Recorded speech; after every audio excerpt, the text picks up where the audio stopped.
Good evening, everybody. My name is Andrew Shea. I'm an assistant professor of integrated design here at Parsons School of Design in School of Design Strategies. And good evening, my name is Mariana Matulo. I'm a close colleague of Andrew. I'm an associate professor of strategic design and management at the School of Design Strategies here in Parsons, the new school, and really a warm welcome to all of you. Yeah, this is our first of the Stephen Weiss lecture series. This year we have 4 lectures in store, and Mariana will go over those in a minute. But first, of course, we want to give thanks to the family, Stephen Weiss, or Stephen Weiss Lecture Series. It was started back in 2002 to commemorate the life of the late artist and sculptor Stephen Weiss, who was the husband and business partner of fashion designer and Parsons alumni, and Parsons Board of Governors member Donna Karen. And so it's with this generous donation that we can put on these programs every year. Sometimes there's a journal publication that comes out. Sometimes, like for example, this year we'll have videos that will be posted on our website. So every year might be a little bit different, but it provides a chance for us to think more broadly about some of the issues that are very relevant to New York and the city and our students. To open up the series, every year the series, faculty are invited to curate it, and I've had the really joy to work with Andrew in co-curating the series. And we have chosen this umbrella theme of globalization for the series. And of course, everybody in this room knows that this is a bit of a buzzword, and it's also a contested concept. It is fraught with complexity, and we feel that it is a very interesting subject matter to explore in a more nuanced way this year through the lenses, expertise, and experience of the fabulous speakers that are joining us. And we are going to be looking at a number of themes under the rubric of globalization. And why did we choose this topic? We really believe that in the kind of climate we are living in this country, this is a very important topic to tackle. You cannot open the New York Times or the Financial Times without seeing an article that touches upon some of the fraught issues around globalization. And we are interested in really unpacking a number of themes through this series. We will be starting with this incredible panel, and Andrew will introduce them in a second, thinking about issues of gender equity and reproductive rights and well-being. But the next few series, there will be a total of 4, are going to address as divergent issues such as distributed governance and the future of cities with Indy Chohar. Mark your calendars, please join us on December 5th. Indy is a Social Innovation Fellow at the Young Foundation in London and the founder of Dark Matters Labs, and works internationally thinking about complexity in cities and how we can think about the future. We will also be welcoming next year the incredible anthropologist Arturo Escobar from Colombia, who thinks about issues of the pluriverse and how we might think about topics such as decolonization and design and anthropology. And we will have a final panel looking at questions of migration in collaboration with the New School's Solberg Institute. So it's going to be a very rich, multi-layered series of conversations and debates coming to you from, again, people in the front lines. And I couldn't think of a better way to start than with this evening's panel. So with that, I want to say thank you for being here and turn it over to Andrew to introduce our panel and moderate. Thank you.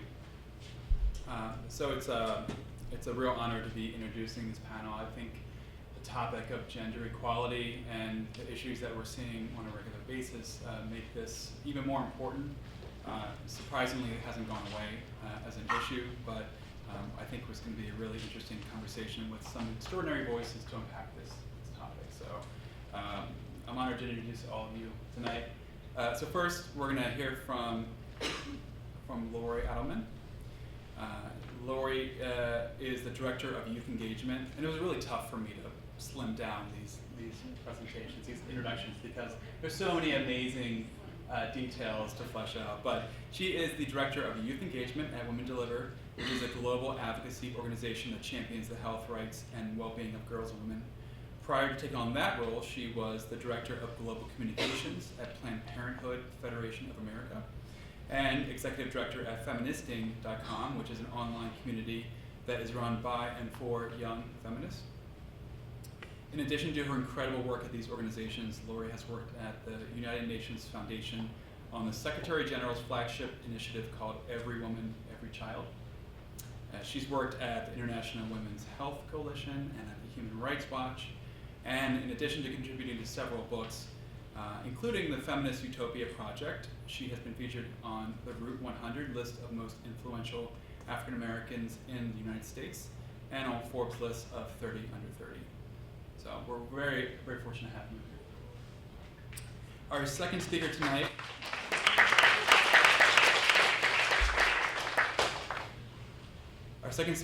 is Fatou Wuri.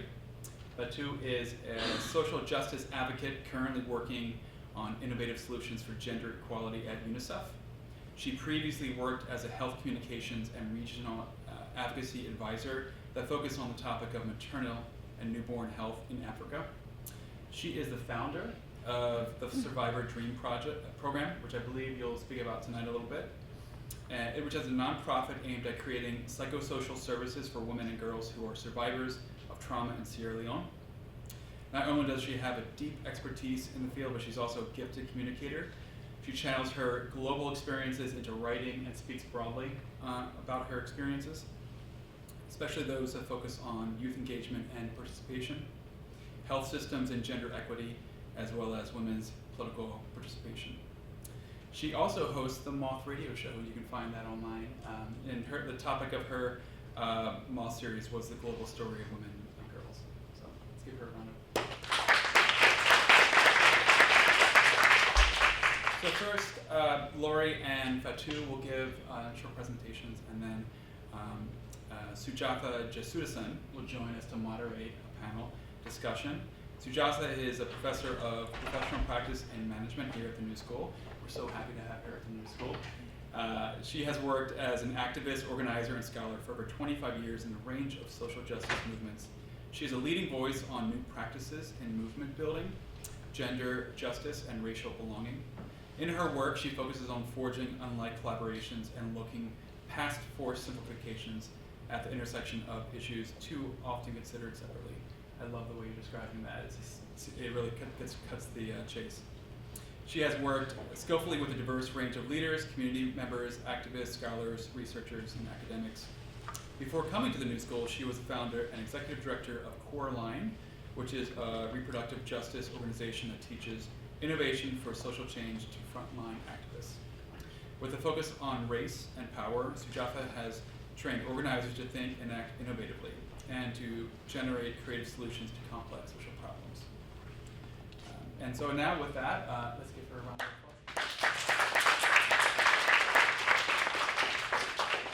applause. So let's welcome Lori.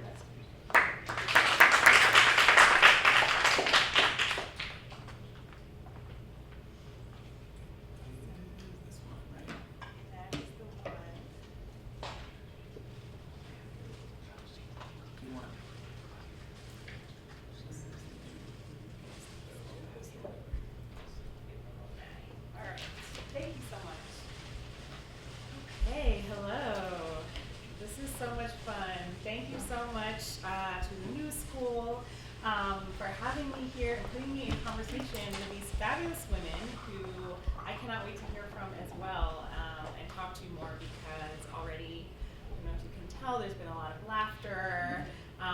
It's almost like a little bit of a reunion of women who are doing this kind of work in various settings but don't often get to connect with each other. So thank you for creating this space. And as you mentioned in that very generous introduction, I am Lori, and I work at an organization called Women deliver. And the way that I sort of thought about today's conversation, because I kind of have 20 minutes to talk about a very big issue, global sexual and reproductive health and rights, so that's a little bit tricky. So I sort of just wanted to hone in on 3 key questions. So the first one is just thinking about, and we talked about this beforehand, so this is hopefully aligned with what your vision is for this conversation, because we could go a lot of different ways. But the first question that we thought about tackling is just the connection between gender equality and social justice, and why these two things kind of go hand in hand, and what are the ways in which especially the current status and stakes of gender equality are really issues of social justice. The second question is to kind of try to understand what is working. A lot of times in these fields, you hear a lot of negative statistics and just really deeply entrenched problems. If you're familiar with the ideas around what's happening with global sexual and reproductive health and rights, women's status worldwide, you probably encounter those things in somewhat of a negative light, or hear about a lot of problems. So we're gonna at least subvert that trope a little bit and talk about what does tend to be working at the moment. And then, of course, no Pollyannas. We are going to talk about where things are stalled and what folks can do about it. You know, I think especially in this political climate, we are hearing a lot of people just wanting to understand, you know, within their particular sphere of influence, maybe they're not, you know, a full-time advocate, or maybe they are, but we just all are kind of starting to approach these things from an area of wanting to help.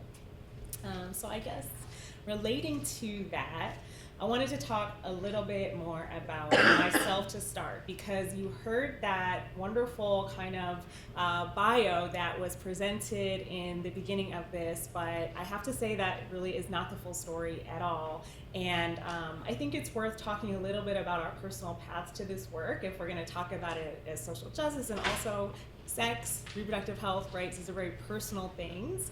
So I try to put myself into it a little bit more. And as you kind of heard, I've dabbled in kind of all these different areas like media, feminist blogging, some activism. That's myself and Amber Rose at her first ever Amber Rose Slut Walk, which some of you may have heard about. It's an effort that she has chosen to do to push back around slut shaming and sexual violence against women. And then also kind of the NGO space, UN space, you know, those more institutional ways of tackling these problems. And so I kind of put at the center of that me. And I have sort of had this, what I had always thought of as a non-traditional path. You know, I started coming from really a place in college of looking around at my own very local community. It never even occurred to me to think about how these issues play out outside of the US, because I hadn't traveled outside of the US. I grew up poor with a single mom, and I didn't even get a passport until I had already gotten into college. So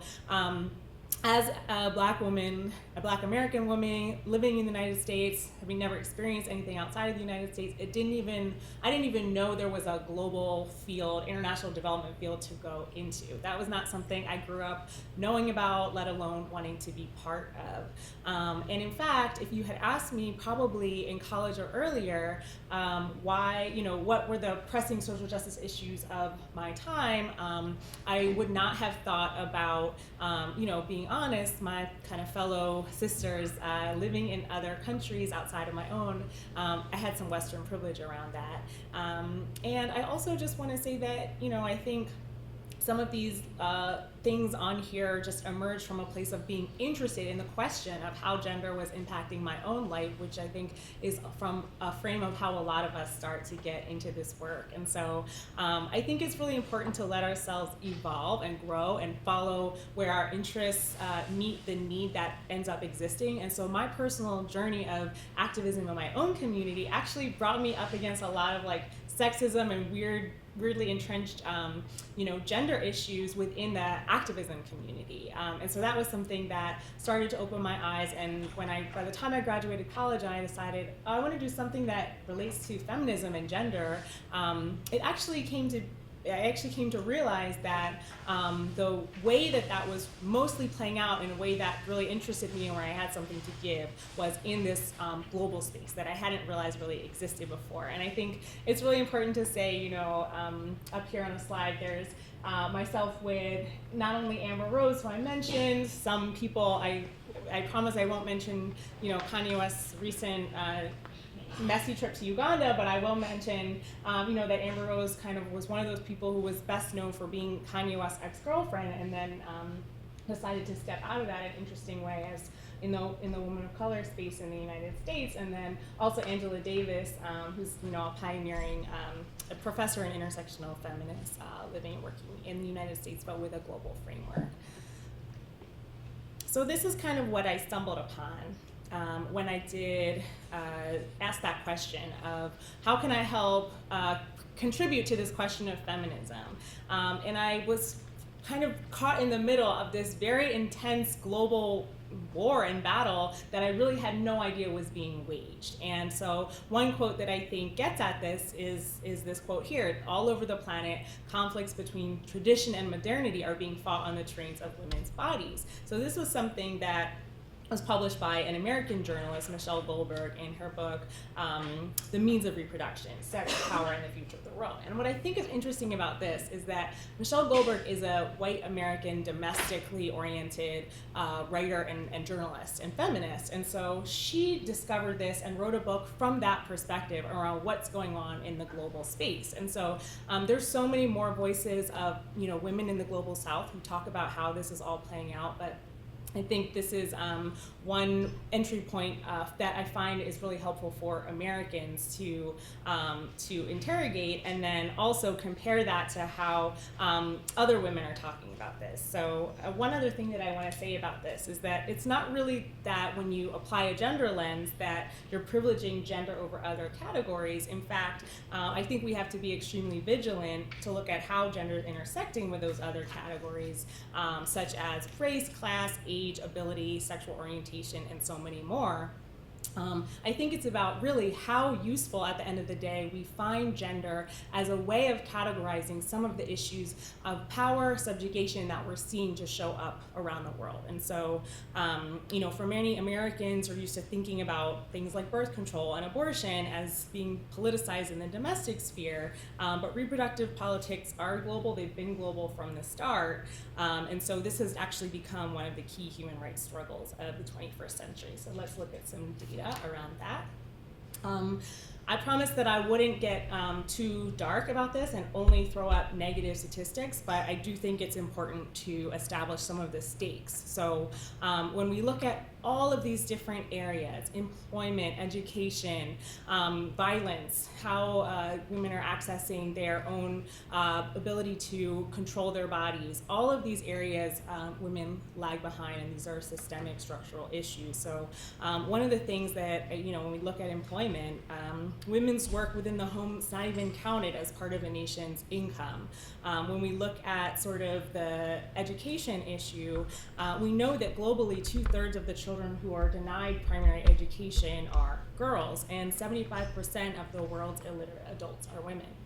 When we look at what happens within households and how girls are valued, we see so many problematic practices emerging just from that root issue of simply valuing boys over girls within a household. So we see things like sex-selective abortion, child marriage, and female genital mutilation or cutting emerging from that core root issue.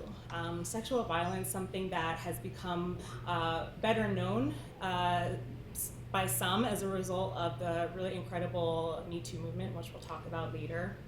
But one thing that I really want to hone in on and emphasize is that bedrock of gender equality is a woman's ability to decide her own body and fertility. So it's not, again, because we only amount to our own body parts, but because it's a precursor for so much, and it ties in with all of these other issue areas. So when we think about, you know, what's termed in the global reproductive health field as unmet need, the amount of women who say that they wish they could control the spacing of their birthing contraception, but they don't have access to a modern method of contraception, the numbers are really staggering. So for 2017, in the last year where we had data, 214 million worldwide people are saying that. So these are women who are saying that they want to be able to control this issue, and we actually have the technology in healthcare for them to do that, and it's just an issue of connecting them, and we'll start to talk about some of the causes of that. And lastly, I think it's important that when we look at some of these stats and the global picture, even these pretty dark statistics obscure the reality of the ways that this issue is really an issue of social justice and inequality. For example, if we dig into the unmet need issue a little bit more, we see that not only it's the proportion of women who have an unmet need for contraception being highest in Africa, it's 21%, while the largest absolute number live in southern Asia. So together, these account for nearly half of all women in developing regions who want to avoid pregnancy, and over half of women with an unmet need for modern contraception. So I think in general, these disparities among countries in contraceptive and maternal and newborn health care, they follow on economic lines, and they really are showing that the issues are unequal even when we look at them selected out by gender. So I think it's also important in this space to talk about how the past informs the future. So we did not just get here accidentally. Obviously, all of these factors and all of the history of the movement has impacted the structure of not only these deeply entrenched problems, but our response to them. And so I outline this because we're in a university setting, and so you all know the value of history in analyzing and understanding how we're all living and working today. Colonialism, the impact of that is still real. One example that we have here is that you see some of the legal statutes that are cited by so many today as reasons why women can't access healthcare in countries are remnants from colonialism, but the countries that originally had forced the laws to come into practice have long since abandoned them for their own countries. And so that's just one example of how colonialism and its impact persists on this issue. I think it's really interesting to note that, in the 1940s and 50s, it was actually like a Cold War anti-communist panic combined with Malthusian theory that really built out the international family planning infrastructure. And so while there were feminist activists who were involved, for example, in the creation of the International Planned Parenthood Federation in 1952, including, strangely, people don't realize Margaret Sanger was one of the kind of brave, angry women from around the world, joined by women who identified as third world feminists, to plan that. But it was in the context of, in general, a space where population control and this fear of a rising, proletariat were driving so much of this, proliferated infrastructure. And then in the 1960s, something really interesting happened, which was that the US basically found bipartisan support for linking population efforts, which at that time was how international family planning programs were known, and their development efforts around the world. So there was this growing global consensus that it just made sense to provide voluntary family planning at the same time that you were providing all other kinds of, aid and foreign aid as part of the US development package. And so some of the US leaders that we think of as really Republican were some of the ones who were most on board with this agenda. One thing that I think is really fun is that in the 1970s, feminists had been trying to raise the flag around the fact that this population movement was, even according to their own stated goals of wanting to keep population low, which is obviously very problematic, they weren't doing a very good job of it, because you can't actually just hand a woman a condom or a birth control pill and expect that to take for her, and for that to actually really revolutionize her life or her relationship to her own body and reproduction. And so they sort of had this coup to take over the population movement from within, and they argued for this comprehensive package of services as part of that, and also some of them a rights-based approach. And what's notable about this, there are two kind of high-level conferences that feminists cite. They took place in Cairo and Beijing, so those are also often used as shorthand for these kind of global inflection points in the feminist global sexual and reproductive health and rights world. But with each of those, it actually involved transnational unity and solidarity to make any impact on the resolution documents where these battles were playing out. And so in order to get the whole world to sign onto an agenda that involved a comprehensive package of services and a rates-based approach, basically feminists had to work together, feminists from the global south as well as from the global north. And then, of course, today we see this question of increased globalization, a polarization of these issues, and the global cultural wars remain salient, which gets to a kind of persistent theme in my kind of personal trajectory and something that I struggle with almost every day as someone who's working within this very fraught and complex system, which is trying to figure out, is this important maxim actually true, and how does it apply to my work? So Audre Lorde, the famous feminist writer, has said that for the master's tools will never dismantle the master's house. And you have to wonder, knowing the history of this infrastructure and how all of it came to be, is it actually possible today to, with a genuine hand and a genuine heart, be trying to share bodily autonomy and sexual and reproductive emancipation with women and people around the world working within this current system? Is there actually a way to do that? And so we're trying to put that into practice every day with the tools that we have available to us, but unfortunately we know that they had that kind of very difficult and fraught past, and so we have to work within what the legacy of that really is. So with that being said, I promised that I would tell you about also what is working. And so this is kind of the case that we tend to make as I specifically work in global advocacy now. And so, a lot of people don't really what does that mean? You do advocacy how, when, to whom? And so one example that folks tend to understand is when the G7 get together, they tend to have these like side groups or working groups that get to work together, create a report, and then present it to the leaders of the G7, including he whose name I shall not speak, but the current head of our country here in the U.S. And so my organization served on the Gender Equality Advisory Council for the G7 this year. And what that meant was that we got to make sure that the report that, Donald Trump and Angela Merkel and, President Macron had to, sit through at their breakfast on gender equality included things like sexual and reproductive health and rights, and talks about how the data actually shows that, some of their policies aren't actually maximizing the impact that they could be having if their stated goals are to be growing their own economies as they are when they get together as the G7. So we talk about how, from a financial perspective, investing in equality could add $28 trillion. Now, is this the argument that gets me out of bed every morning where I'm like, you gotta give rights because it's gonna add to the economy? Not particularly, but as an advocate, you have to know your audience. And so that's one thing that we talk about a lot. We also talk about kind of the return on investment, for lack of a better word, on actually just, if the moral, reasons aren't enough for you, if you don't just want women and girls to live free lives, then you can just pay $25 per person, and it will actually save you a ton of money within the sexual and reproductive health care life of a person.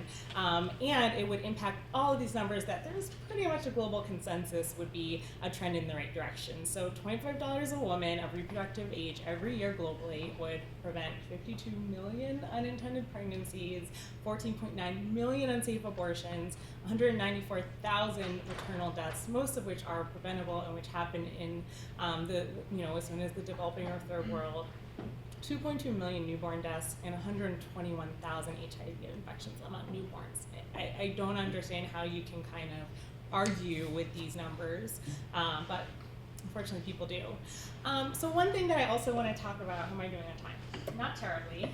So I also just want to talk a little bit because I kind of just gave you a spiel in which women are sort of recipients or beneficiaries of funding, services, and that is an important part of the kind of advocacy that make up this world. But also great to note, and we have an amazing speaker here from the UN system, and she'll probably talk more about these goals and the amazing work that she's doing in this area. But the girls and women are also drivers of development. So going back to the point of sexual and reproductive health and rights as one element and sort of a precursor to all of these other indicators around gender equality and emancipation, that they're actually not just beneficiaries or recipients of services, but drivers of all of these different areas.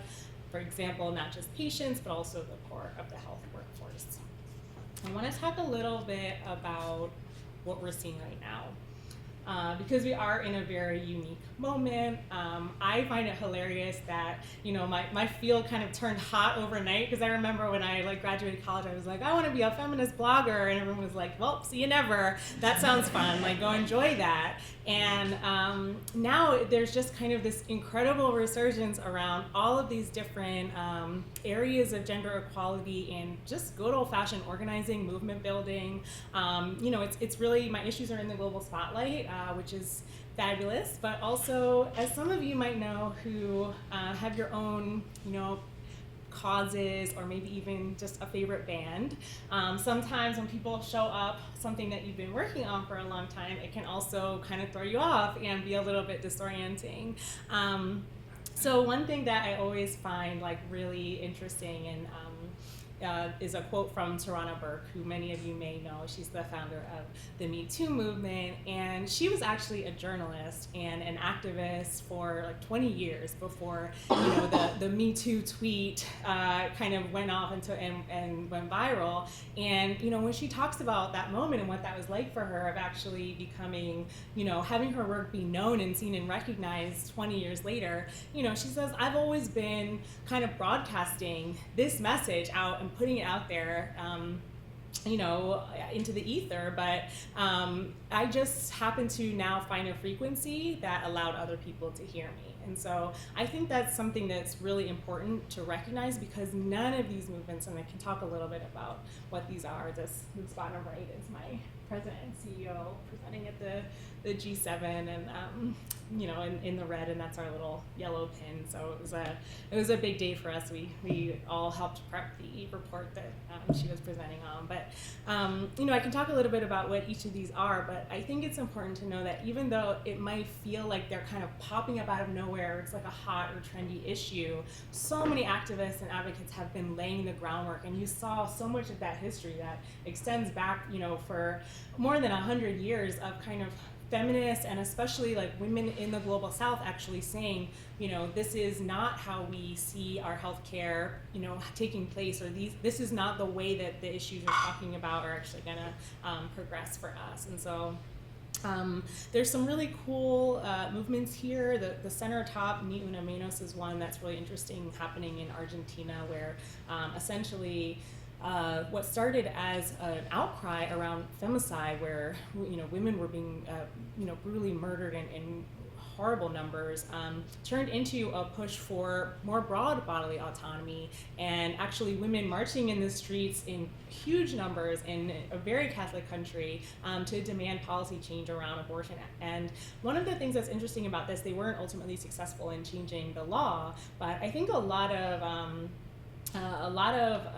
you know, pro-choice activists are taking note, especially in the U.S., because we've been really hesitant to link the idea of violence or sexual assault with abortion access, because we want to normalize abortion, we want to make it safe and happy and sanitized, and, you know, everyone should be able to get one. This is a little bit inside baseball, but basically we didn't want to just lift up these extreme examples, and I think that's still important. But Argentina shows us that there are other tactics and strategies that can work to create a really broad base of support for an issue that's increasingly stigmatized. She Decides is an interesting one because it's actually got money behind it. So when Donald Trump signed into law the global gag rule, which I'll talk about briefly, basically the ultimate result of it is that cut off a lot of funding for organizations that were providing comprehensive care for women outside of the US. And so she decides it was just a reaction to say, actually, we'll just fundraise to kind of try to fill that gap. We can do it. And obviously, it's not a replacement for all of this US funding, but it is a way to say, express solidarity for these issues and try to step up and fill a gap that's needed.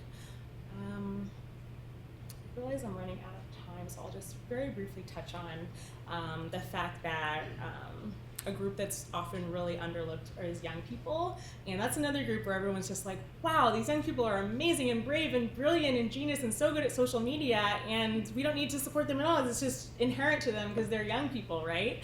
And I think it's really, really important to support young people, take them seriously in their advocacy. I think they're severely underfunded, under-resourced, and they don't have enough support in the important work that they're doing, especially around norm changing.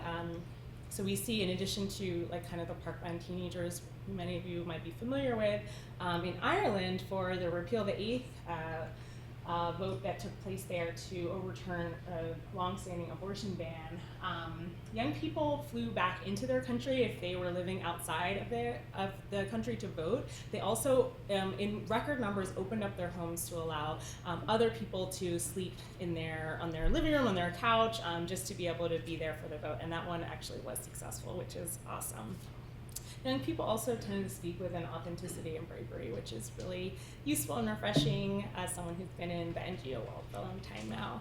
And we know that relatively small investments in young people can have catalytic effects. So a lot of institutional donors, for example, are very nervous to fund teenagers or young people, even anyone under 30, because they don't have a proven track record, or they haven't been financial stewards, or they don't kind of speak this polished talk about how they can, enact change, and it doesn't fit into a neat matrix. But that doesn't mean that they wouldn't do amazing things with even relatively small investments of funds. I want to quickly touch, and I'll wrap up now, on just some emerging themes and ongoing challenges that I see in my work. So one I've kind of already just mentioned, youth and women's movements being under-resourced. Another one is right-wing opposition groups and individuals are employing not only extreme, but also kind of new and sneaky tactics. So some of you may have read this column in the New York Times this weekend from Russ Dubat, who I thought did something really interesting in seizing on a very short comment that the French President Macron made around how the linkages between providing access to family planning to communities in Africa and how that relates to decreased birth size, decreased family size, and that essentially this kind of, pretty known and established idea that if you provide access to voluntary family planning, most women do end up choosing to have less children. And so he said it in a kind of problematic way, and Dutat seized on that and said, see, basically appropriating the language of kind of radical, subversive,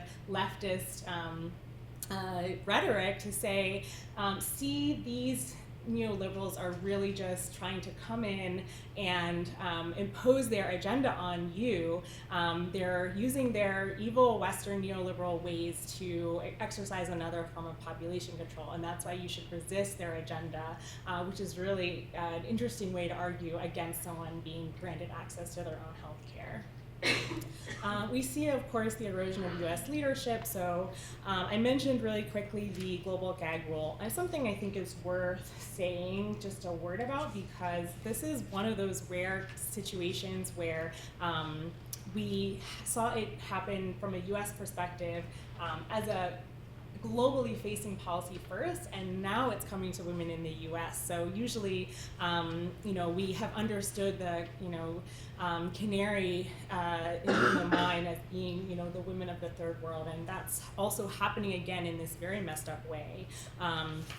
So just to say, with the global gag rule, I think I mentioned, but it's basically a policy that says that U.S. federal funding, which already is restricted from supporting any abortion as money outside of the U.S., can now no longer go to non-governmental organizations that even provide counseling, referrals, or do their own advocacy for decriminalization of abortion, even if they do that with their own funds. So if I'm an NGO and I run a health center in, say, for example, Kenya, and I run an integrated health center, which is a best practice in these situations, where a woman can go as a one-stop and get a checkup. She can maybe get checked for HPV, she can refill her birth control if she needs, get tested for HIV, whatever. And if she has questions about or needs access to abortion, she can also do that too. I would now become ineligible for any type of funding from the US government, including HIV funding, anything that falls under the global health umbrella. And so Trump has extremely grown this policy. It existed under past Republican presidents, but it was focused specifically on family planning funding. Now it applies to all global health funding, so it's about impactful of like about 23 times as much funding. So we're talking about in the hundreds of billions of dollars.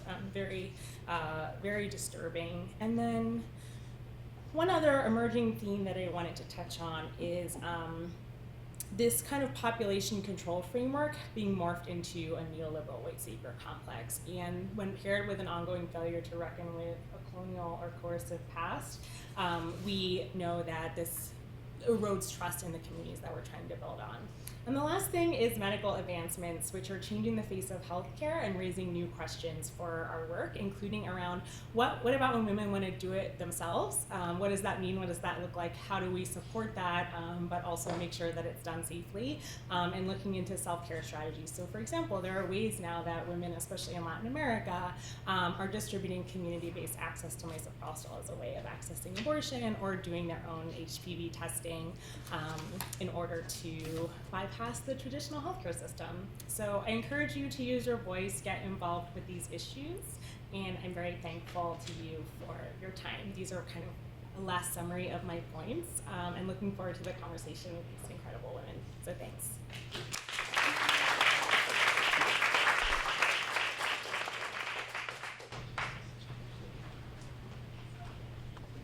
Thank you, Andrew and Mariana, for creating such a thoughtful and critical knowledge series. And I get to spend time with some really rad women. I mean, Laura, you said everything. We can all go home now and just get to just, you know.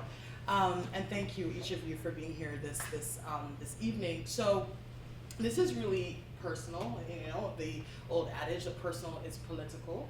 And what I really try to do with this conversation is really share with you my journey, my career trajectory, and what informs that. So I'll tell you a little bit about myself, and then a piece of the work that I did in Sierra Leone, where I'm from. So I'm really coming from a very personal, local perspective, and how that has morphed into where I find myself right now, working in international development in a place like New York, the nexus of power and just the concentration of power is incredible here.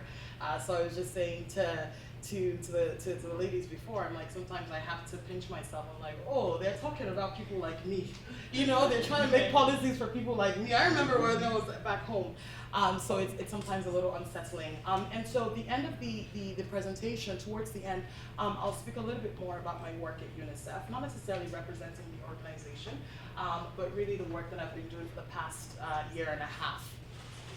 So like I said, what I really wanted to do was just tell you a little bit about myself. And the purpose, I guess, for the next 15, 20 minutes is to take you on a journey in terms of why I do what I do and why I am where I am. And just to go back really quickly to what Lori was talking about colonial policies that still impact the global South. You know, in Sierra Leone, we are still, abortion is still criminalized. and its legacies go back to 1871. So whereas in the UK and Ireland, they've evolved and moved forward, and women's rights, and all of that has worked out, we're still living in those confines where, you know, women just die due to unsafe abortion and many other complications. But I'll tell you, you know, there is hope. I'm not here to talk about the sad African story, but actually its complexities. So I was born in Sierra Leone, a country of about 7 million people on the coast of West Africa. And if any of you think, if thoughts of Ebola and 11 years of war come to mind, that's where I'm from. But I also do want to make a plug for the fact that we have fantastic beaches. Please come. And also really creative, resilient human beings. And so I left Sierra Leone when I was 3 years old, and our stories are quite different, Lori, because I in some ways grew up very privileged, having lived in about 15 countries by the time I was 18 years old. My parents were diplomats, and you know, there's a protection that comes with that class, right? There's so upward mobility, but at the end of the day, I am Muslim, I am a woman, and I am African, I am Black.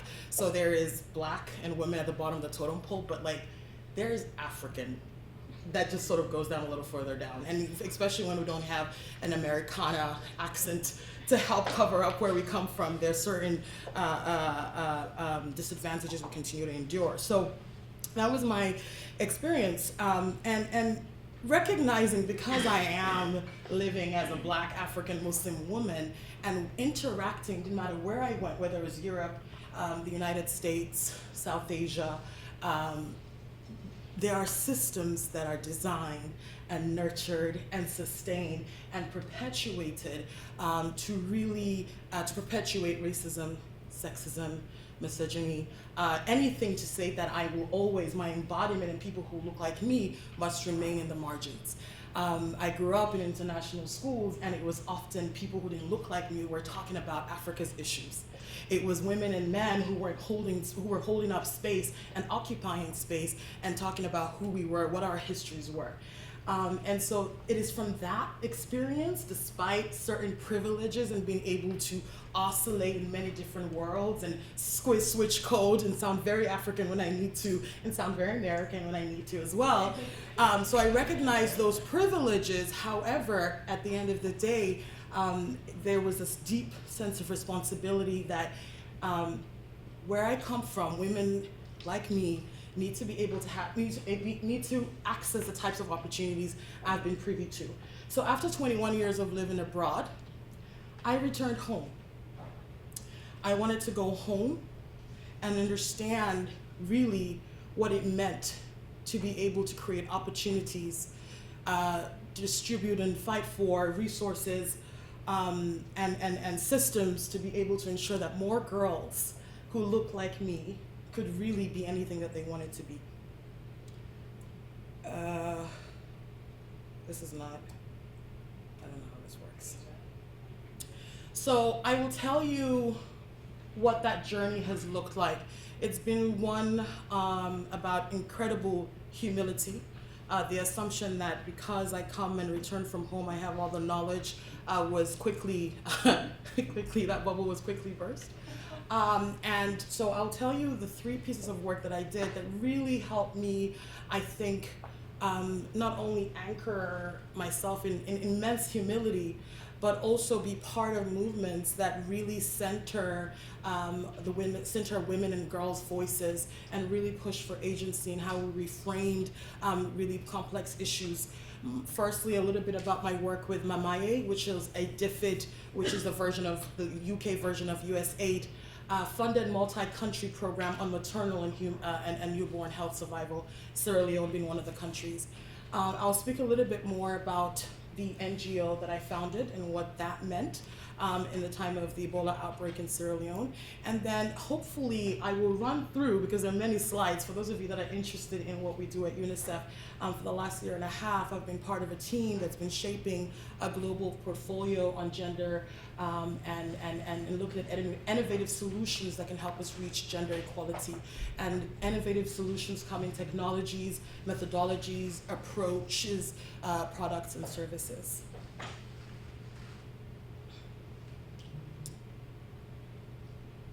So Mamaye, the first story. This was a really, really unique program. Because it was the first time, I think it was even unique for DFID. I'm glad this is going on tape because they need to hear this. And they had a problem. They're like, what did we just fund? And they funded really African experts, researchers, scientists, activists. It was a really interdisciplinary team to come together to figure out what it meant to ensure that mothers and babies survive in places like Sierra Leone. It was the first time it was us sitting in this decision-making table and trying to figure out what it meant to engage our communities, to be able to dispel myths, dispel these fatalistic assumptions that, dying was a natural process, a natural part of giving birth, and to also remove blame.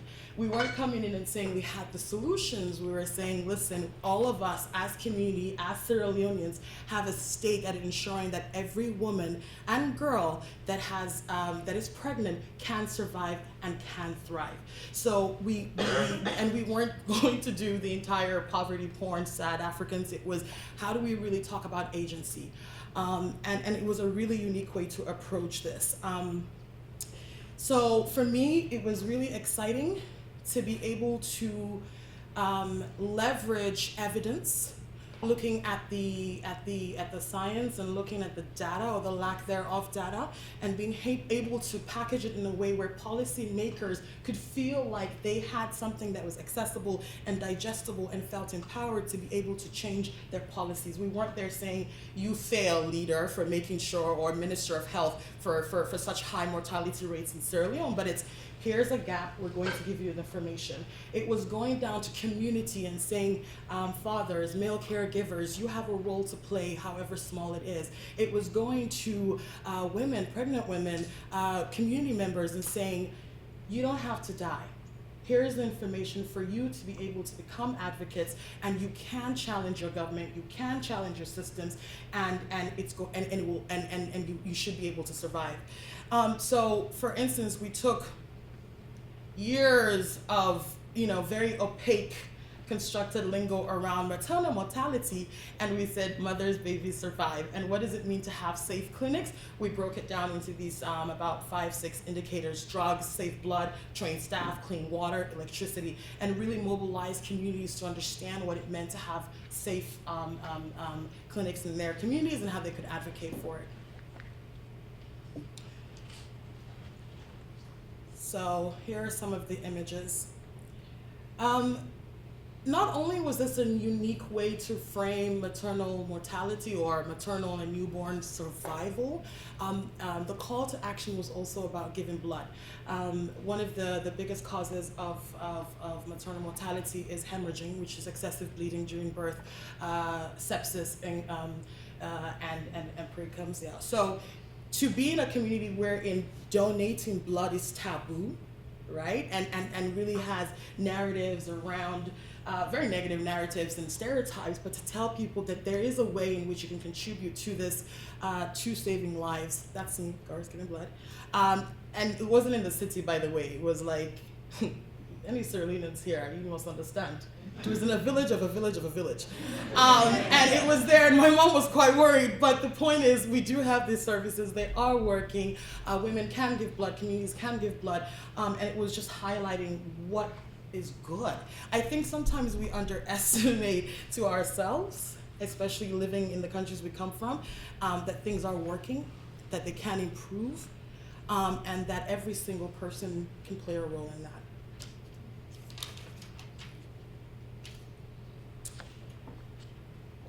After my work with Mamaye, that really, I think, helped move the conversation around how we look at the rights of women and girls in Sierra Leone. And I forgot, I wanted to just highlight two really great results that came out. 4 years into the program, we saw a 99% coverage of every pregnant woman having at least one antenatal visit. We were able to convince government to allocate national funding from 7.4% to health from 7.4% to about 12.5%. So national budget was allocated specifically to health. So those were really great successes, but how does that translate to the ground? A year later, we were struck with Ebola, and we quickly learned that the systems that we tried to strengthen for girls and integrate women and girls' voices and needs within that were really fragile. They were really fragile. And I don't think, it's very hard to explain to people, for those of you that were consuming what happened in Sierra Leone, Liberia, and Guinea through the media and living there. I mean, the level of sadness, injustice, and just things just falling apart is something I really don't know how to explain in words. It was seeing 4 years of our work crumble.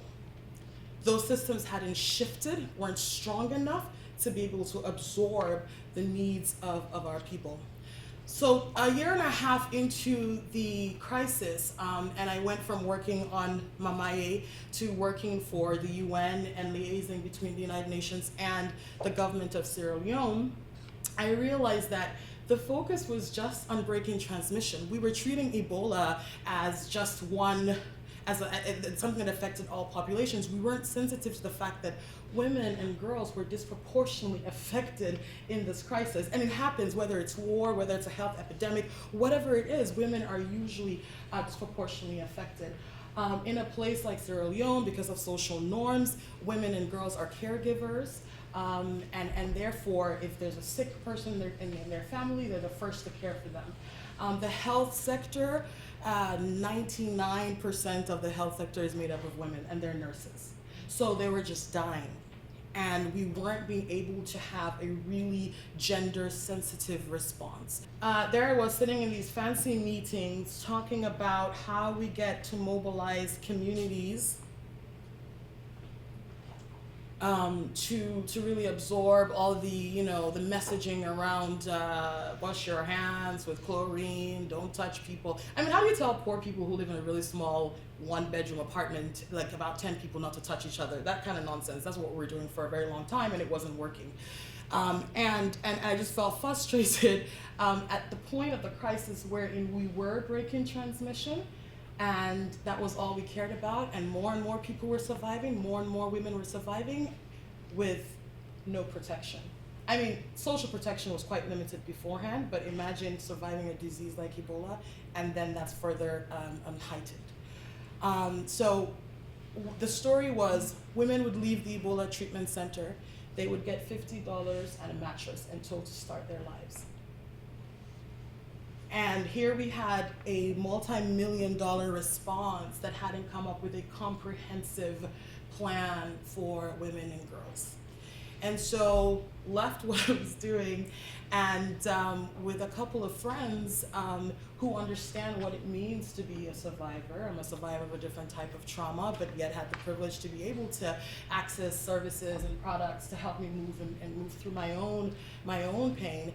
We founded the Survivor Dream Project, and what we wanted to do was threefold. One, it was to create safe spaces for women and girls to come and really deal with what had just happened to them. And we didn't underestimate the power of creating space for healing, space to just be quiet.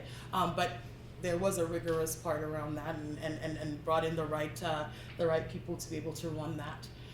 The second thing that we really wanted to do was to ensure that we were advocating for social services that would cater to women and girls. So within the Ebola structure that was created, okay, you've survived, there are lots of people who've survived, there was now, you could see all the ways in which patriarchy operated. It was male survivors, Ebola survivors, that were loudest. They were the ones that were running the organization, being able to tap into funding, and really, once again, marginalizing women and girls. So we wanted to highlight that, and also reframe how people understood what it meant to survive Ebola. Not just for the West, not just for everyone else out there, but for us as Sierra Leoneans as well. So all of these women, and by the way, a lot of the women in our program, the first 25 women that we worked with, had literally left the Ebola treatment center, and a day later were in our services, and we weren't clear, and we didn't have enough knowledge as to whether transmission could still happen even when you're declared Ebola free, through sweat, through tears. We were taking a huge risk. In retrospect, I don't think that was the smartest thing to do, but you know, it's home, and you've got to act, and we've got to figure it out. And so I'll just give you, so this is the first session that we had. I mean, I can go into details in terms of building trust and maintaining that and ensuring that our programs really reflected their needs, their demands, and their aspirations. But the stories here of makeup, a lot of them had never been touched for about like 2-3 months. So that simple act of creating space to beautify them and to touch them and to remind them of their worth may sound very, what do you call this, very flighty in the world that I work in right now in UNICEF, but at the time it was something really profound. Okay.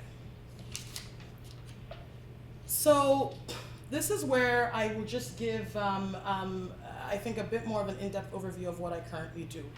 I've come from doing a lot of community-based work, a lot of community-based organizing, even within that DFID-funded project, working with young people, understanding and never underestimating how powerful it is for them to see a Sierra Leonean woman go to their homes, go to their communities, speak the language, say, I hear you, take those stories and try to really shift and negotiate with power structures that continue to relegate their voices and their needs to the margins.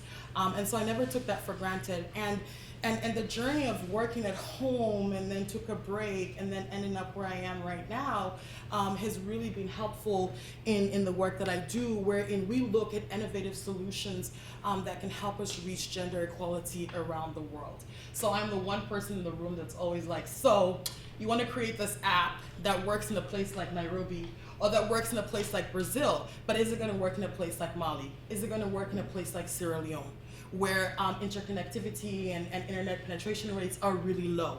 Is that girl, that Fatu, not this one, but that Fatu in that village who can't read, who can't write, who has to walk for miles for anything, is she going to benefit from this?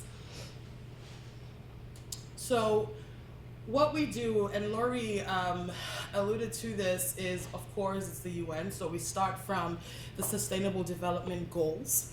And we look at the gender component of it, Sustainable Development Goal 5, and look at what that means for our own gender action plan, the work that we do in the gender section at UNICEF to really help bridge the gap, the inequity gap. So when we talk about innovating, we try to define what it means to innovate for scale. What are the products, services, technologies we create, are they going to be easily replicated in different contexts? Can we set it up anywhere?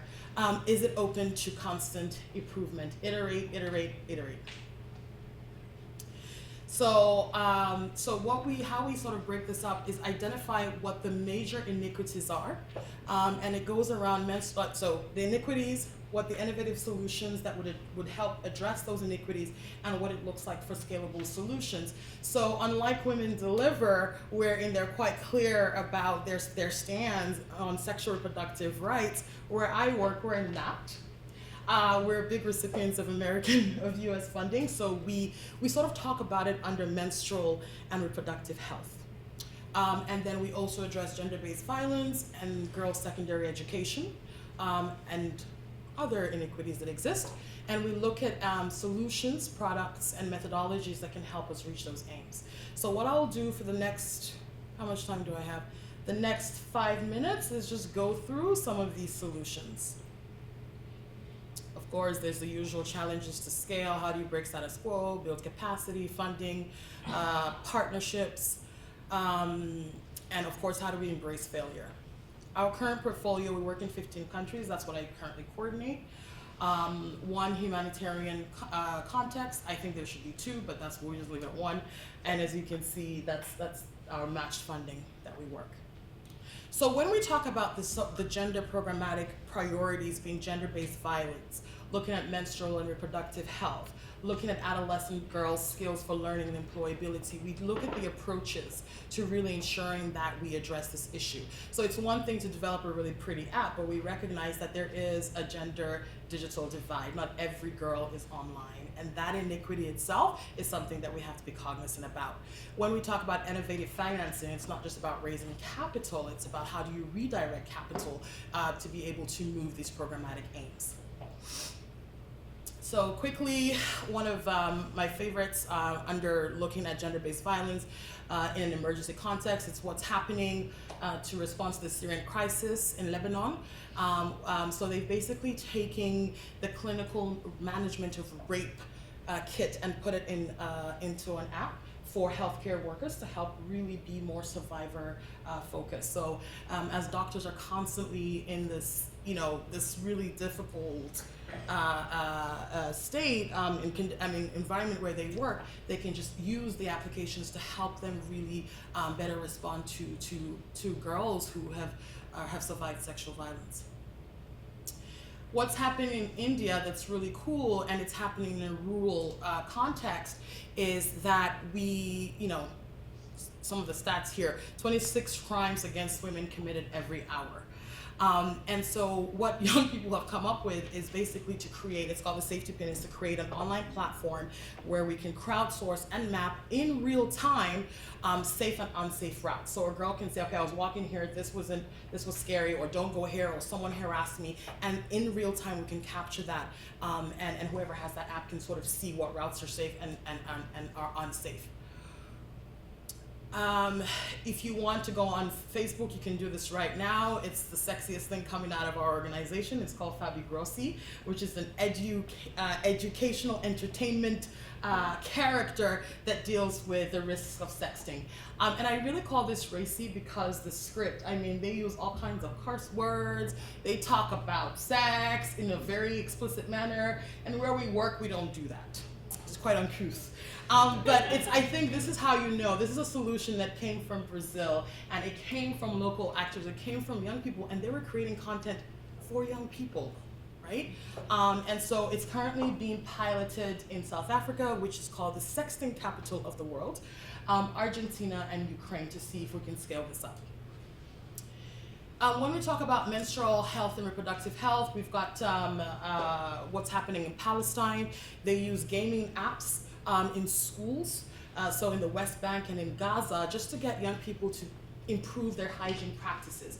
So they realized that a lot of young kids were loving these gaming apps, and it was a male character, and so they were quite sneaky about it, and they wanted to include information around menstrual health and management, and so they created a female app that they work with young girls to get that information to. So I think that's really cool. People love human-centered design. I'll just quickly go in terms of what's happening in East Asia. They've created a simple application. It's in development stage, but we're just really trying to figure out a way to get young girls to not only track their period, but to get the information that they need. I guess in contexts like this, and not all because you've got disadvantaged communities, we take it for granted.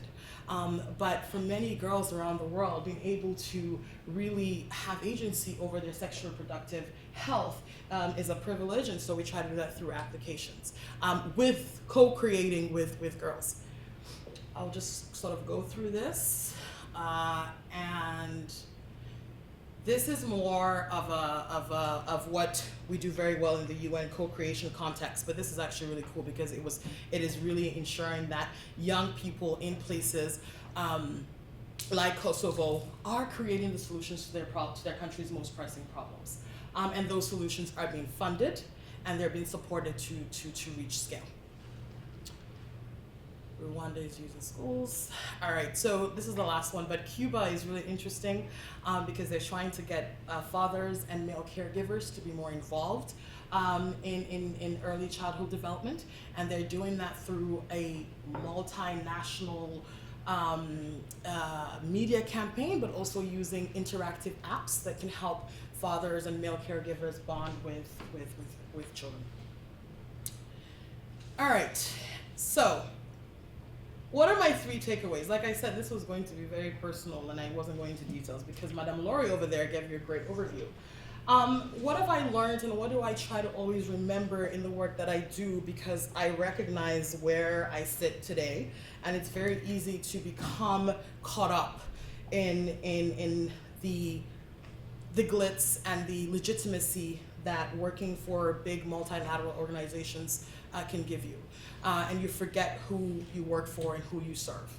And so I constantly, whether it's with country offices or if we're talking at policy level, is to always remember that just because someone is poor doesn't mean they're stupid, doesn't mean they don't have agency, and doesn't mean they don't know, they don't have their own solutions to their problems. And I think just recognizing that, and people will be like, yeah, sure. No, but really we underestimate just how important it is to really remember that women and girls know their problems, and they are the creators of their own solutions. They've given the pathways and the frameworks and the support to be able to do so, and even with that, they do. Never underestimate the power of women and or girl cultivated and maintained spaces. The reason I kept this there is because, a really quick story, and we're short for time, is my grandmother is a Sowi, was a Sowi. And a Sowi is a female leader who initiates young girls into Bondo. What is Bondo? It is a female institution that basically conducts female genital mutilation / circumcision, right? So my Western liberal education, I go back, I'm like, FGM is bad. And then you find out that your grandmother, that's what she does. And she's much more than that.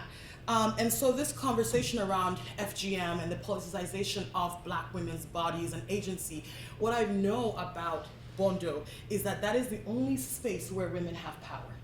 It is the only space that's protected from patriarchy, even though you could say matriarchy is maintained and all of that stuff. But it's the only space where women feel protected, heard, and powerful. So I can't really come and say, this is how you're going to stop your practices. It's how do I sort of create a system that ensures that they can be sustainable in different ways, that they can operate and feel powerful and heard and worthy everywhere. So for better or worse, to never underestimate what that looks like in that space, but also what we do for SDP and how we try to cultivate healing and what that did for the women in our program. And once again, I don't do the pity thing. It's always important to sit and listen and be present, and to respect, even when you don't agree. I'm not pro FGM, but this is the culture I come from, so how do I establish empathy and respect for what it is, despite trying to create change? And that's it. Thank you.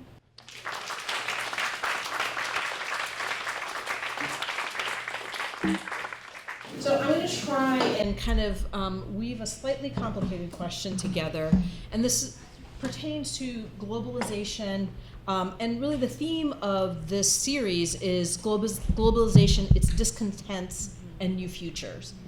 And both based on what Lori and Fatou shared with us, one of the things that was very apparent to me was this thread of this question around power, and the ways in which conflict over power is being fought over women's bodies, right? So both in terms of controlling them, but also in terms of the way aid, development, north-south relationships, all of that gets structured.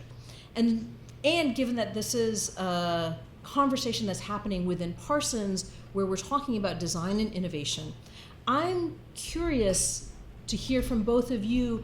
As you think about new futures and design, what role does design and innovation play, not only in creating new and different services, but actually around disrupting power? Mm-hmm.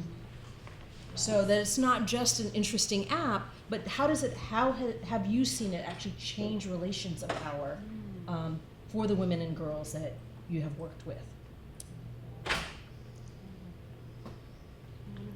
Okay. It's a great question. I mean, I'm so happy that you name power, because that is, undergirding all of this, but so rarely do we talk about it, and it's so often seen as zero sum, when that's really not the case. And I think, not to go on too much of a tangent, I want to get to the innovation, but I think it's helpful my work, we look at it in 3 ways, at 3 levels. So when it comes to the individual, you have these kind of individual change makers who are taking action in their community, also like literally looking at the ways power falls upon the individual body with bodily autonomy. You talk about that. Second is structural. So I think the way that FATU works and, the system that I'm also part of, the NGO industrial complex, these multilateral institutions, this kind of whole ecosystem where these conversations are taking place and these activities are taking place is also kind of the second site of how power is operating. And then the third is, movements and the ways that people actually come together to challenge power, stand up to power.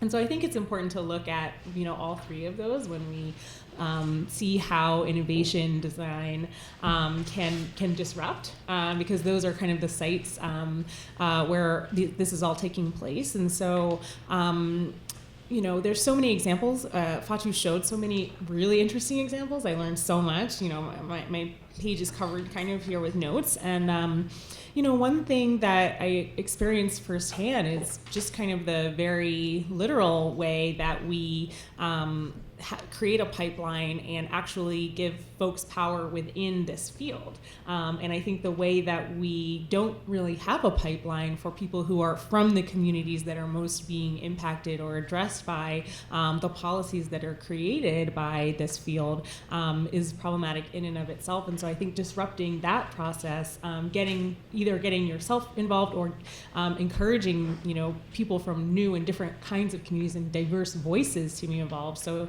I think is really one important way. So mentorship, I think women of color and Global South mentorship within the space of international development is one, thing I would argue is perhaps innovative and disruptive in this context.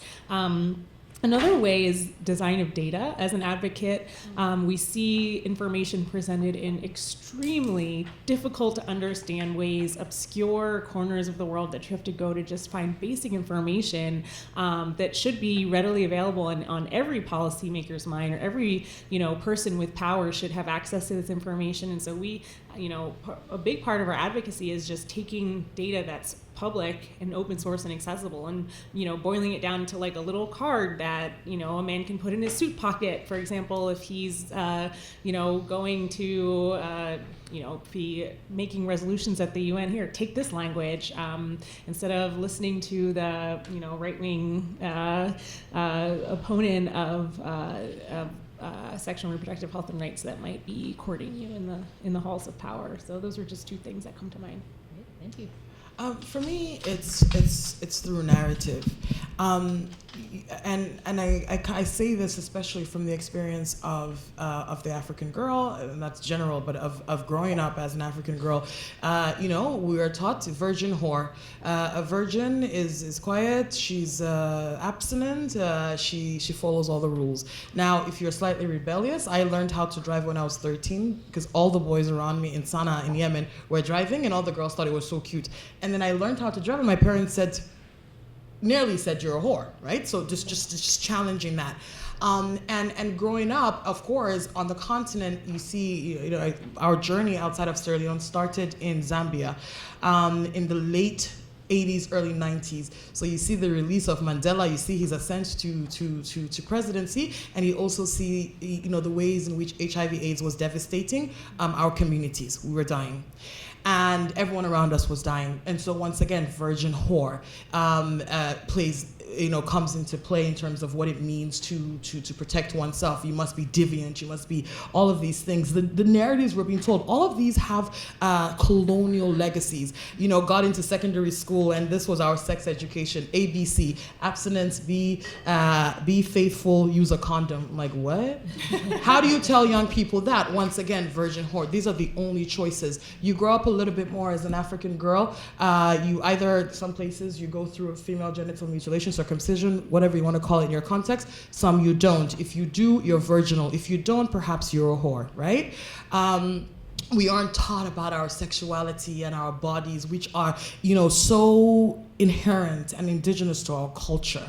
The way in which we dance, the way in which we touch, the way in which we relate. So it's always conflicting because you see that on a very micro familial level. But then once again, these dichotomies, the narratives around dichotomies exist in when we're growing up. And what's exciting for me, one more thing in terms of the narrative, a lot of our educational systems are Catholic and they exist within colonial legacies, and so even then, it's always, you know, you're always comparing yourself to the other being whiteness and sort of that aspiration, and being pious, and you've got a lot of religious undertones informing everything that you do. So I didn't grow up, despite living around, I didn't grow up feeling like this body was beautiful. You know, I grew up seeing images in Western art of Sarah Barton, of Black women being as science, as tests, as experiments, and then within my own culture being told that the only choice I have is to be pure, and purity has a definition, and everything else is anti that. When I talk about narratives as disruptive, is that now you have people and young girls in my communities using things like Facebook saying, I was raped, I had an abortion, I don't think this is fair, I have a boyfriend. They are telling their stories, they are breaking the narrative, and they're saying, and I'm educated, and I go to school, and I have a job, and I'm complicated, I'm a whole person. And what that does is that we begin to see reflections of one another, right? So what a girl in Ghana or Nigeria is able to write, girls that can read that are inspired by that. And then we're able to challenge our policymakers and say, okay, you know what? I don't understand what it means that, you know, you're criminalizing abortion. And you see the spillover effect of that when, for instance, when a young 16-year-old girl in Sierra Leone was raped and murdered and left on the beach, you had people you would never think actually take the streets, hundreds and thousands of people at all levels of communities, from the policymakers, the first ladies, to the bilateral organizations, to NGOs, all taking the streets and saying this needs to end. Mm-hmm. And more people came out with their stories. So anyway, just to wrap that up, the way for me disruption is happening in the context and the communities I come from is through narrative. Thank you. So we have about 20 more minutes, so we'll start taking some questions, and I was thinking to give everybody a chance to ask some questions. If you raise your hand, we'll try and do the question in stacks. So we'll see if we can get like 3 or 4 questions, and we'll have the panelists answer. So for folks who have questions, you raise your hand. And you all know if you don't, I have more. So I got my thing going on here. So go ahead. Hi. Thank you both. So my question is about the partnership between the local and the institutional level. So you both worked on both sides of this as activists and as community organizers, but also in institutions. And so how do you see that partnership coming together? And moving forward, how do you make sure that institutions aren't just the arms of powerful states or powerful actors and are really listening to what's happening on the ground? Great, thank you. Any other questions? We're going to build a little stack here. Anybody else? Go ahead. Sort of related to that is my question, which maybe leans a little bit more personal in the work that you two do, is when you talk about, you know, being authentic and local and listening to the people who are on the ground, and then at the same time trying to scale some of these solutions, how do you navigate that tension between like being very close to the ground and implementing very large scale, broad, general solutions that apply across different scenarios? Great.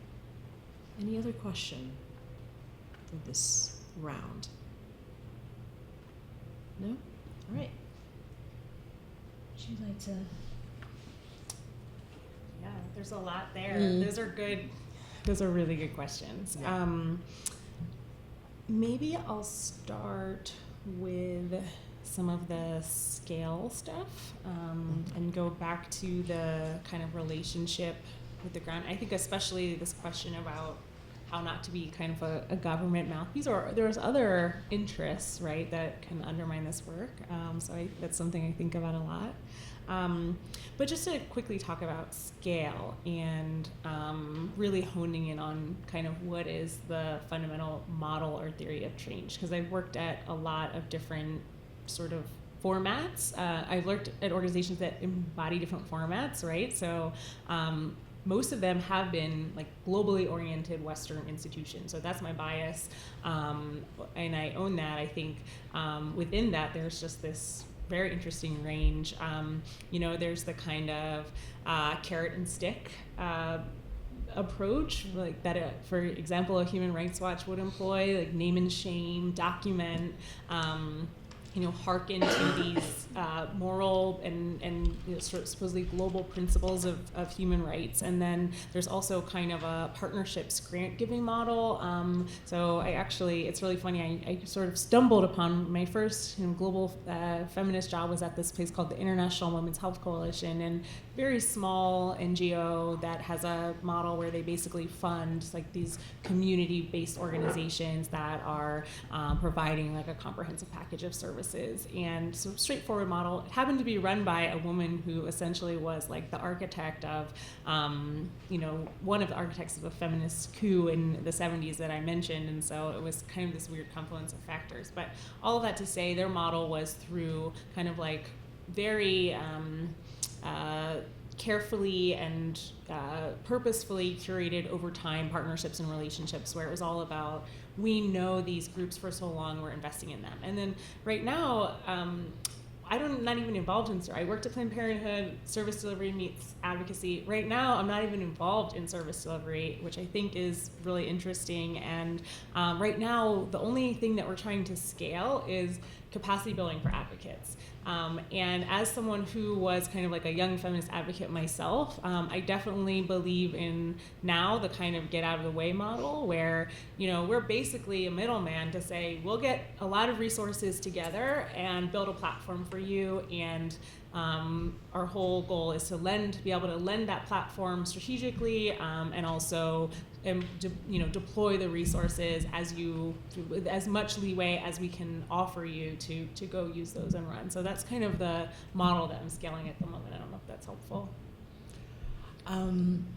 So to give an example, at UNICEF, and Mariana knows this tool very well, there is a SMS-based messaging tool called U-Report that some would argue has reached scale, right? So within the UN family, it's really unique. It came from UNICEF. It was, how do we find an independent way to engage adolescent youth in various countries around the world, wherein their information is private, and we're able to really get information from them about their needs and their wants and things that are bothering them in real time, collate all of this information and translate it into documents and into policies that can then help decision makers make change, right? So there's a standard process to this. We saw it sort of scale up in different countries, and there's a way in which a standard package that you get, you're meant to engage with telecos, ensure that, of course, UNICEF works with the government to recognize that this is a safe tool for young people. There's a process that works, but how it's localized and its manifestation and its usage changes. So for instance, in a place like Mozambique, its focus is on sexual reproductive health, right? And it's actually about providing information to young people, and it has a helpline center. In a place like Sierra Leone, where I launched it, it was for post-Ebola recovery efforts. In a place like Nigeria, it was used to engage young people during elections. So it is an example of what is possible and how you can create scalable solutions, and that's one success story-ish, right? I do love your report though. But then I'm just going to be frank. I just think that there's some solutions that should not and cannot and will not reach scale. And I think what happens with trends within the development system is that it's sexy to talk about these things. Scale, scale, scale, scale. Sometimes we don't need to reach scale. It just needs to work in that one village really, really well. and keep it moving. And that's one approach. And I think we have to be comfortable. It's not an either or. There are some solutions that will organically work in many contexts, and some that won't. And so I think that's something that we should talk about a little bit more. And it's not failure if it doesn't reach scale. So that's my personal belief, but once again, in my current role, I'm all about reaching scale, and therefore I facilitate a lot of cross-regional dialogue to ensure that happens. But just to answer very quickly your question around how do we negotiate between local institutions and these, I'm here, I come from there, really. I mean, I was making $500, $900 a month. And I'm here now in New York. Okay. Whatever, the oscillation between it. I think, to be honest with you, to answer your question, I think a lot about that, and I don't have an answer. These are deep structural institutions that have that goes without saying, I know you know this, but their roots and their impacts and sometimes what they can do, the resources they can mobilize, the change that they can do when it's directed properly is fantastic. What they were able to do during the Ebola crisis, what they're able to do in emergencies, it is beautiful. But how do we hold those systems accountable? How do we not, use tokenism as a way to, and it's often used, right? So you have this high-level panels. It's the same sort of token quota of a person of representation there. So it's a constant negotiation. How do we continue to negotiate power and privilege and hold these systems accountable and hold ourselves accountable? Because I also don't want us to walk away thinking that sometimes local also means just automatically good and pure and authentic, right? So that's just my... Okay. Other questions? Anybody else?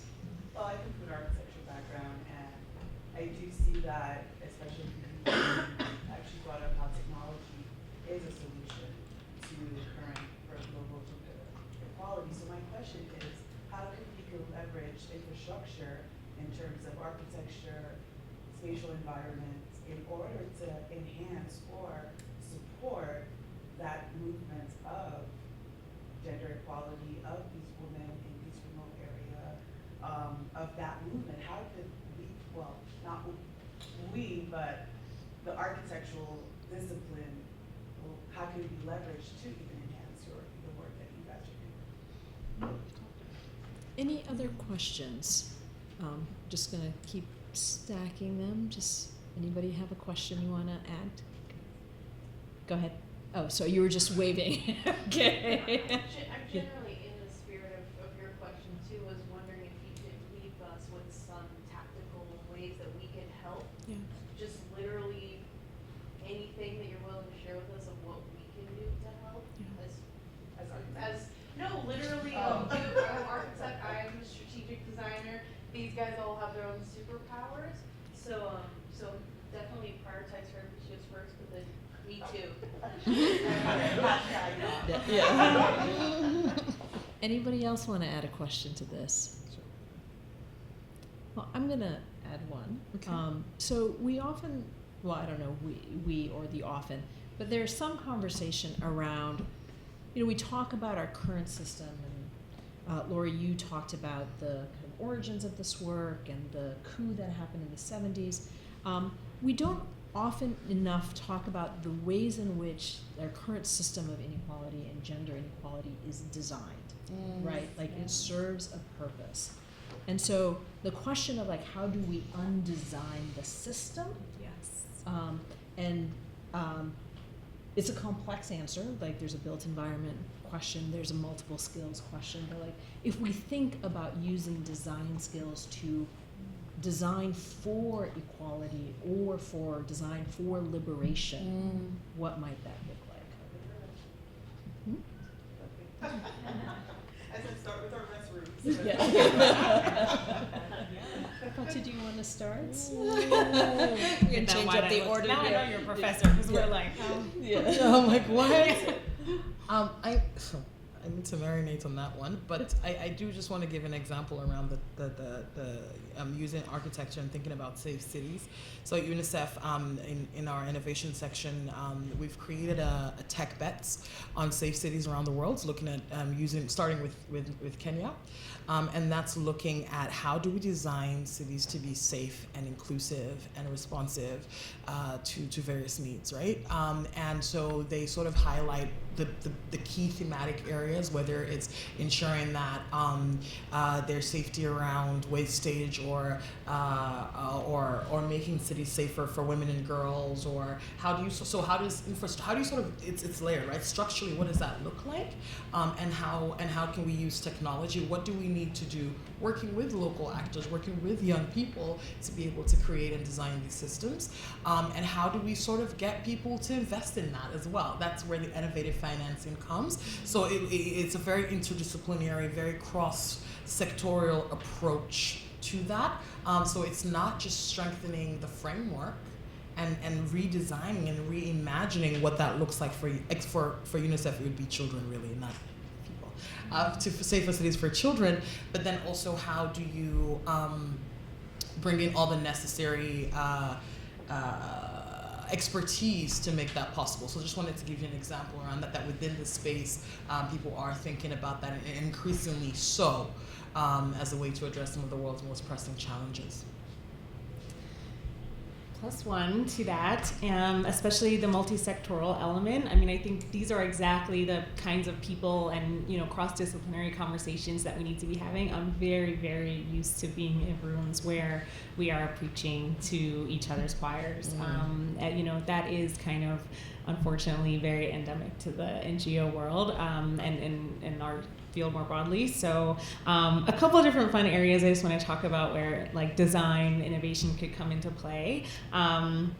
So one is like a project that I worked on back in my Planned Parenthood days, and this might spark some ideas for you all, but essentially designing what we call an unpregnancy wheel. So I alluded to a little bit some of the DIY elements that are emerging in some of these healthcare conversations, and one of them is just really that with medication abortion now, there are different ideas around how involved healthcare providers really need to be, or at what level healthcare providers need to be engaged. Can it really be a community midwife who's assisting with these procedures? And so community-based access to misoprostol, I think I mentioned that. Misoprostol is a drug that essentially can be treating an ulcer.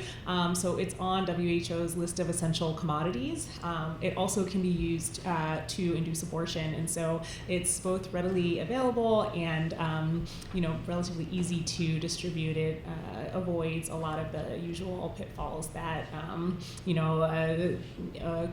differently labeled abortion pill would do. And so you can use that, but you still need instruction. And so one really cool thing you can do is design, even for women who can't read, essentially the converse of a pregnancy wheel, to say how far into your pregnancy you would need to be to take what doses, and to understand better how you can use this technology. I think in general we need better and more contraceptive technology. There's the infamous example of how we still do not really have a male birth control pill, because so many of the symptoms that women are used to dealing with on a regular basis, with hormonal contraceptives in particular, put men in scientific trials, inspired them to quit the trial early. We haven't even gotten to a point where they've been able to get through full scientific trials for these contraceptions. The breast pump, a great area where we haven't seen innovation in a long time.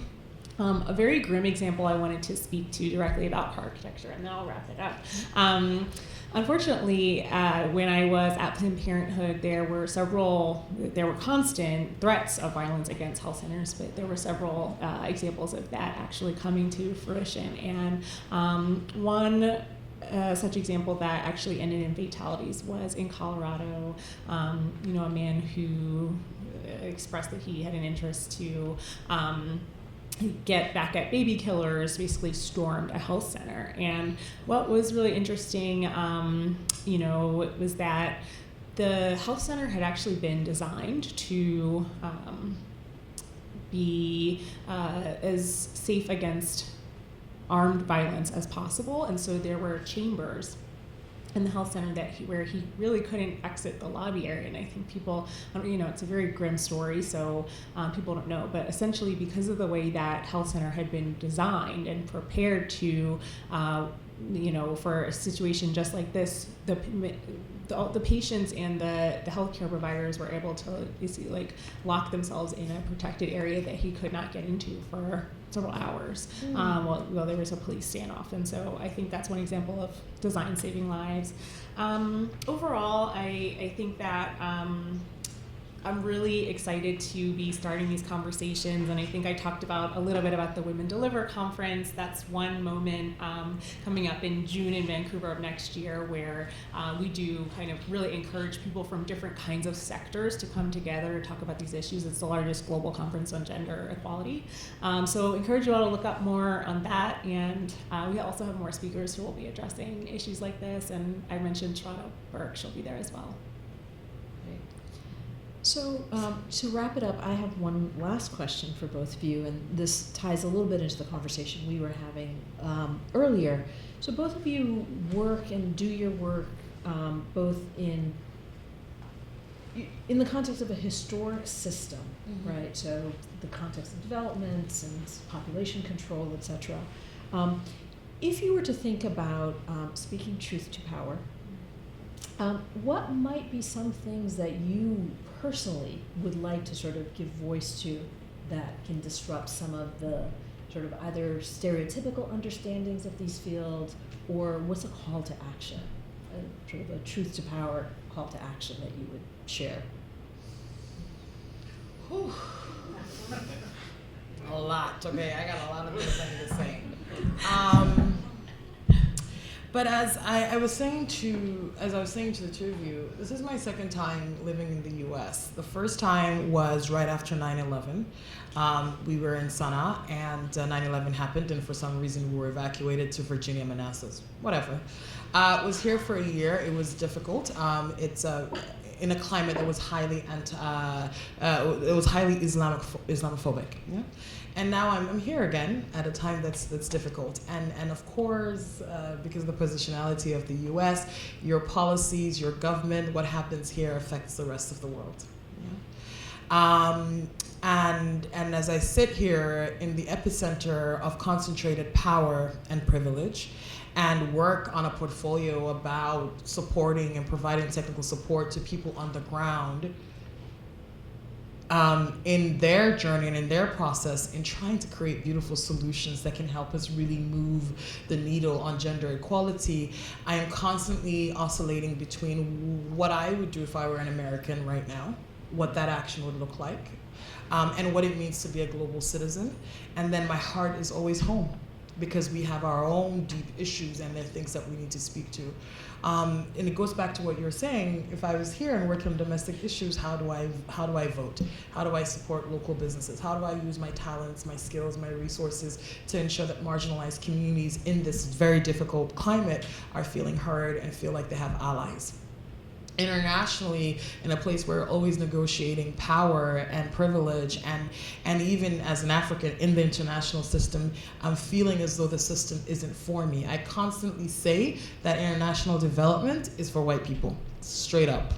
And it doesn't matter what school I went to, it doesn't matter how I sound. At the end of the day, my very embodiment is rejected. It's never quite good enough to be sitting there and saying these are what our issues are without being questioned and throttled or relegated to the margins or not being compensated equally to my maybe American counterparts or Western counterparts. And so within this space, it's constantly saying, how do I persevere? How do we sort of look at those little wins wherein we can redirect funding? We can bring someone who would otherwise never get the opportunity to be in a space to speak truth to power. How do we keep that door open? And I don't want to sound cheesy or corny, truly. There's a reason why I'm on this journey. Where I come from, I want this door to be really left wide open, so it's not just me or another Sirlinian Coney sitting over there, but it's so that many girls that look like me, born in the same place, tiny town I was from, can also have the opportunities that I've been privy to. I don't know if that answers your question, but for me, this is authentically what I'm feeling right now and what I'm grappling with, and just trying to also make peace with.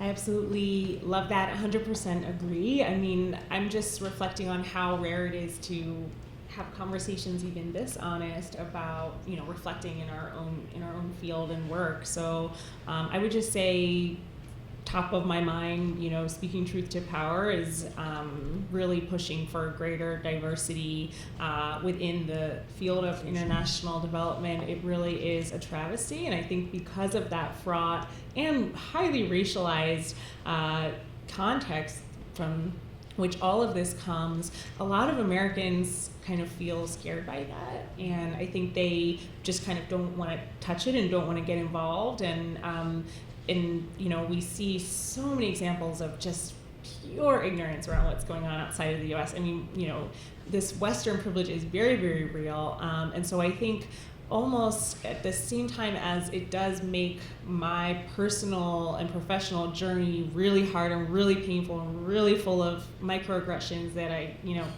from micro to macro aggressions that I can't even begin to express right now, I also, you know, would not feel right about not having a global component to my advocacy, especially in this moment. You know, I really think Global South women are the canary in the coal mine. You see that with the global gag rule. You know, it's the U.S. occupies this place in the world order and in the world power that is very unique and demands that actually, not because of a, you know, U.S., you know, ethnocentrism, but actually as global citizens, we really take it to task not only on the ways in which it is, you know, enacting oppression upon its own citizens, but also the ways in which it is engaging globally. And I think that's part of the globalization conversation we're having. You know, I keep hearing how we're all so hyper connected right now, and, you know, we've never been more connected than we are today because of the internet and all of that, but where is the global solidarity and unity and sisterhood? I'm not sure I really see those things happening and playing out in the same way that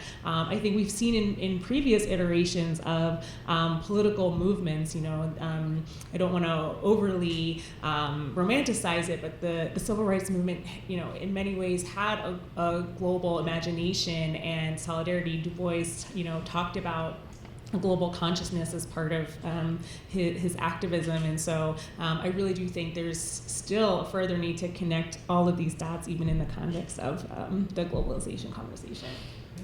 Well, that is a perfect point to end on. So thank you all very much, and thank you especially to